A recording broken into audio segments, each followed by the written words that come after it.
Bonsoir à tous. Au sommaire, la situation sécuritaire dans la province du Haut-Katanga a été analysée au cours de la première réunion du Conseil des sécurités provinciales tenue ce jeudi 26 novembre 2015.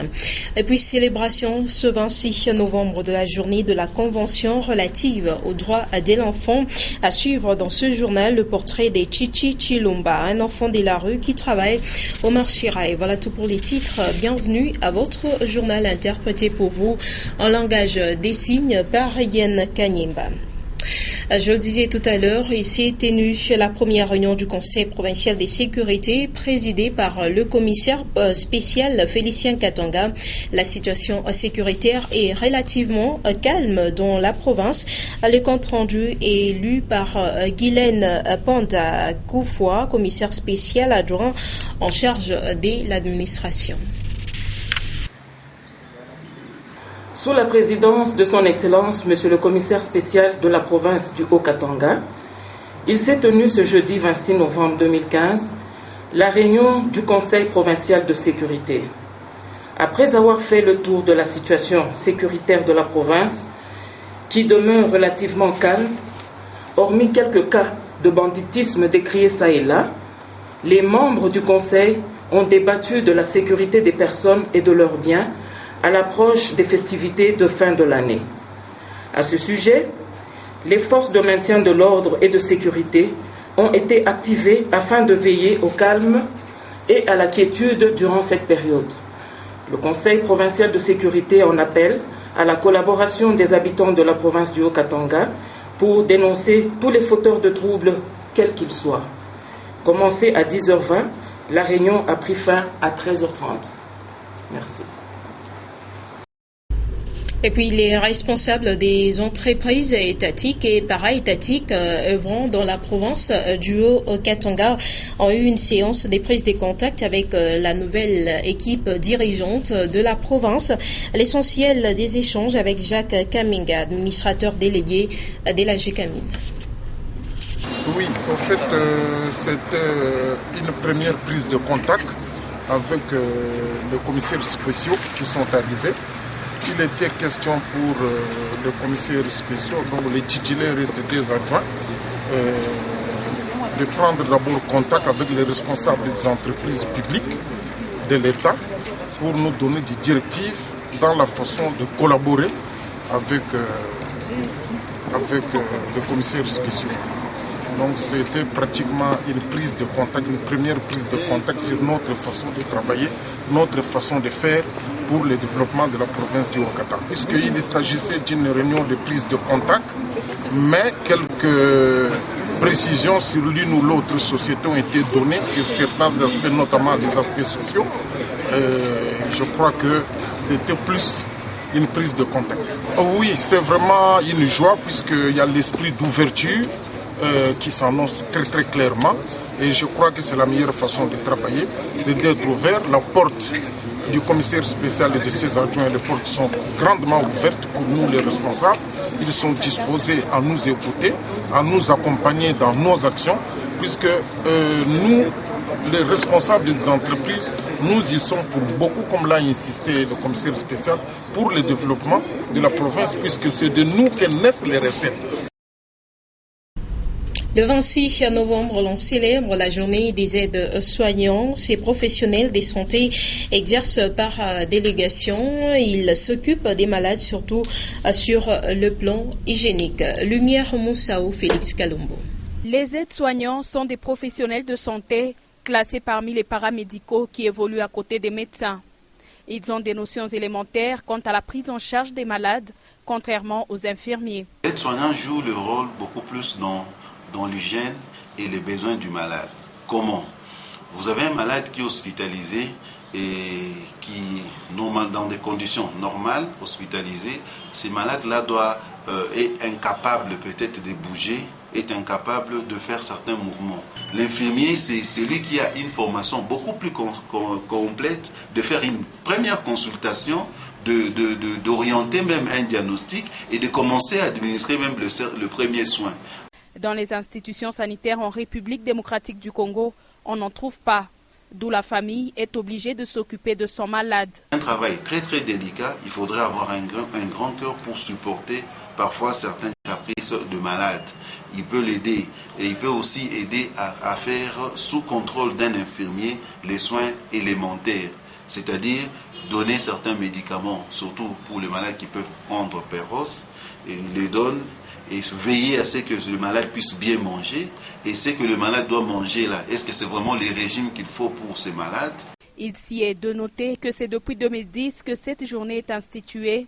Son objectif est de valoriser cette profession qui a de l'impact sur le processus de guérison d'un malade.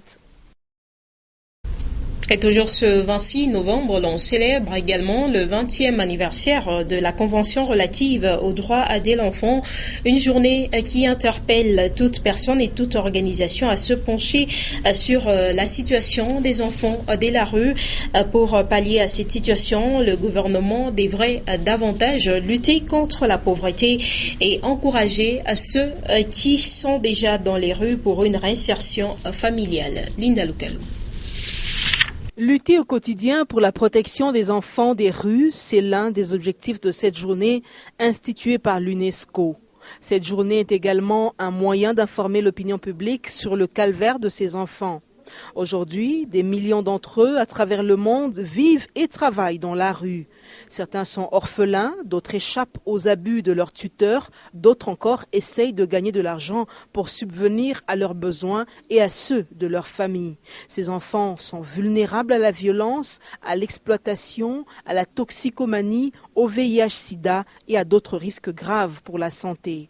Ce phénomène reflète un sérieux problème de société.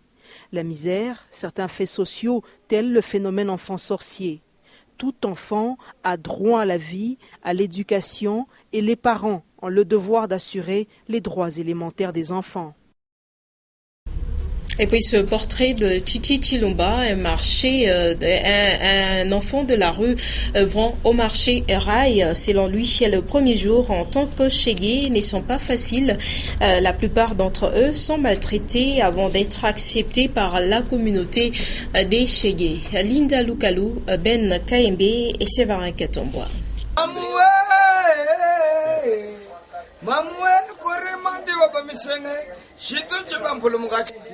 Chichi Chilumba est chégué depuis 2006. Originaire du Grand Kasaï, il s'est retrouvé à Lubumbashi à la suite de la mort de son père. Joyce ashakufa anakufia mbele umaya Kasai ya kwenda kumbushima yaruka trafika anaanza kuisha jamaa aruka mbele mu orbor inapika mumuche anaenda shia mbele kutwanga huku na huku. Cette vie de chégué n'est pas facile, surtout lors des premiers jours. Une étape caractérisée par la violence et le rejet de ceux qui les ont précédés dans la rue.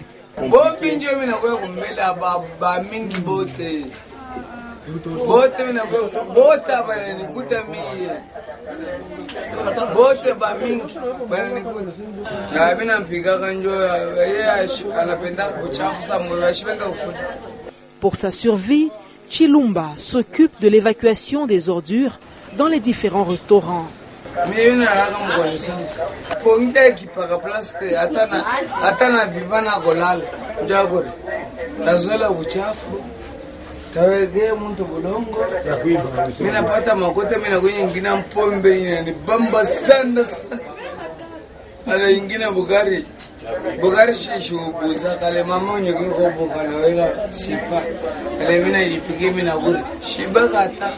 Au coucher du soleil, ce doyen de chégué du marché Rail passe nuit sur les étalages ou dans les vérandas des différents restaurants. Ceux qui sont sous sa direction profitent du calme de la soirée pour se reposer sur la passerelle.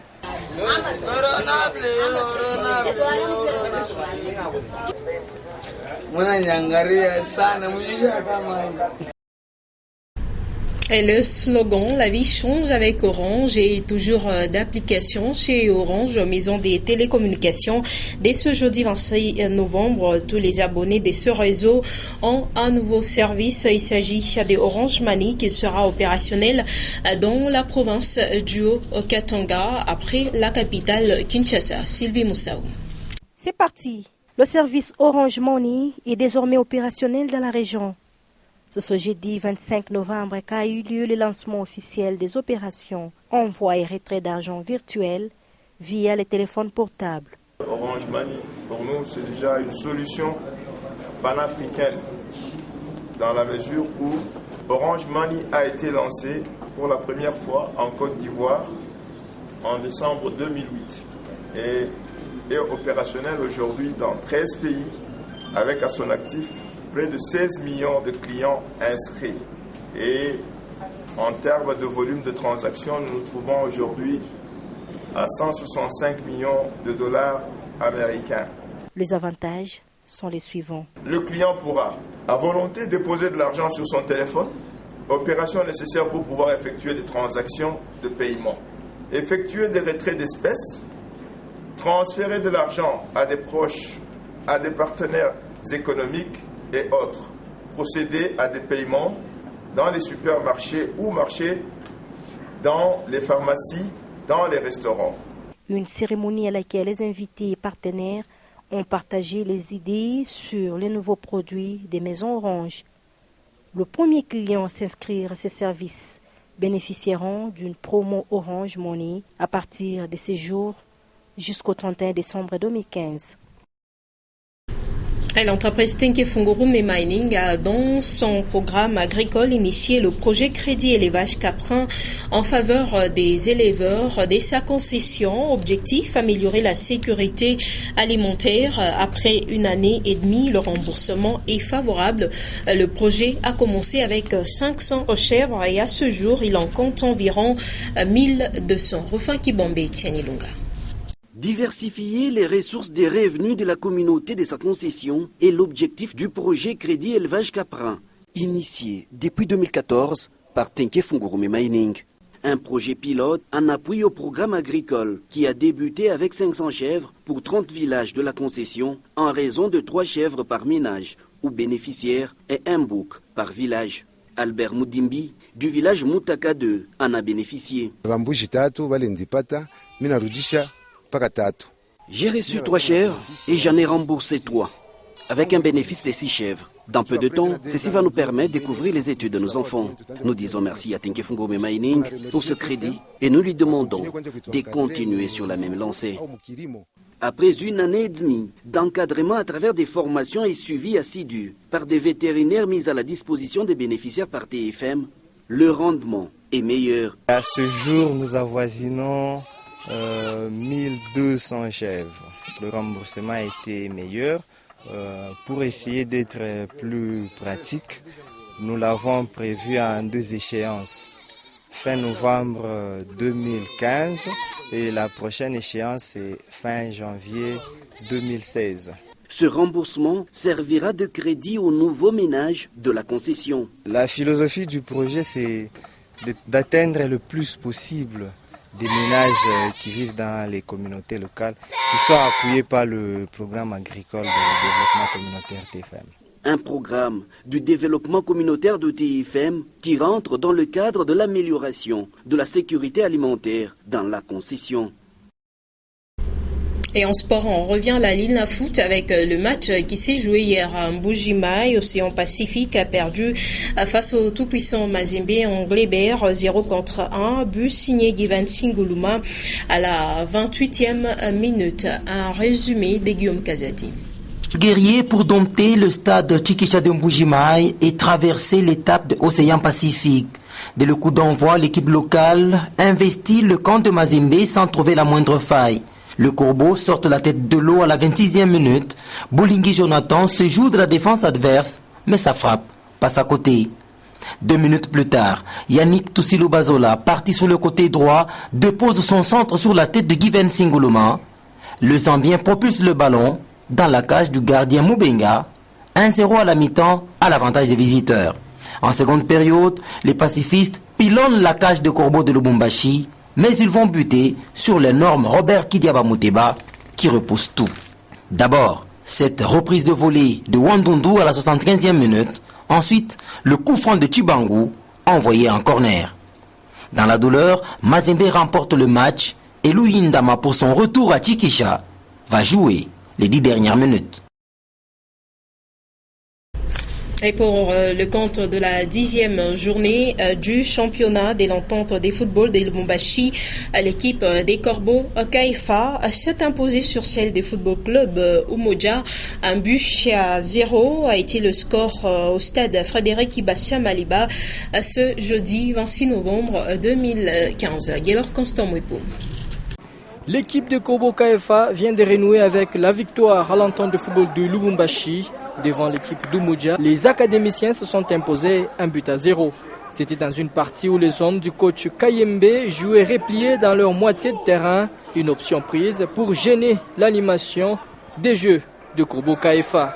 Ezebiou Mbaki et Jonathan Mukondo, les deux attaquants de noir et blanc, vont profiter des quelques rares opportunités offensives pour trouver la faille dans la défense adverse, mais sans y parvenir. Et c'est en deuxième mi-temps que les deux attaquants vont déverrouiller la situation. Mbaki et Ezebiou manquent le face-à-face devant le portier Toubélé. Et dans la suite de l'action, Jonathan sera à l'affût de la passe lui adressée par le même Ezebiou et c'est l'ouverture du score.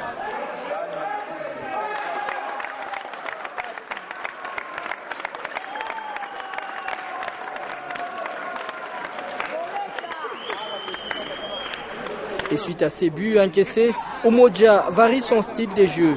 Matemba et Bouima passent à l'offensive, mais ils butent devant le portier Mazel dans des face-à-face. Et même en fin de partie, c'est le portier de Kaifa qui sauve le sien.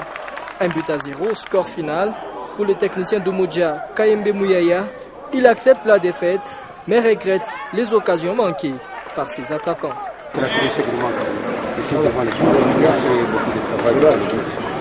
Aujourd'hui, on a eu plus de 4 occasions. On n'a pas pu concrétiser. Voilà Et pour Mungongo Fish, l'essentiel a été d'empocher les 3 points du jour. Et pour ses succès, Corbeaux Kaifa retrouve la deuxième place avec désormais 21 points, juste derrière l'actuel leader, Blessing Football Club, qui en compte 23. Voilà, c'est par là que nous mettons fin à ce journal. Le rappel de titres avant de nous quitter. La situation sécuritaire dans la province du Haut-Katanga a été analysée au cours de la première réunion du Conseil des sécurités provinciales tenue ce jeudi 26 novembre 2015. Célébration ce 26 novembre de la journée de la Convention relative aux droits de l'enfant. Vous aviez suivi le portrait de Chichi Chilumba, un enfant de la rue qui travaille au Marchirail. Merci à vous de nous avoir suivis. Merci également à Regan Kanyemba qui a interprété ce journal en langage des signes. Retrouvez à 23h Diane Kassongo Nyota pour la suite de l'actualité sur Nyota Télévision.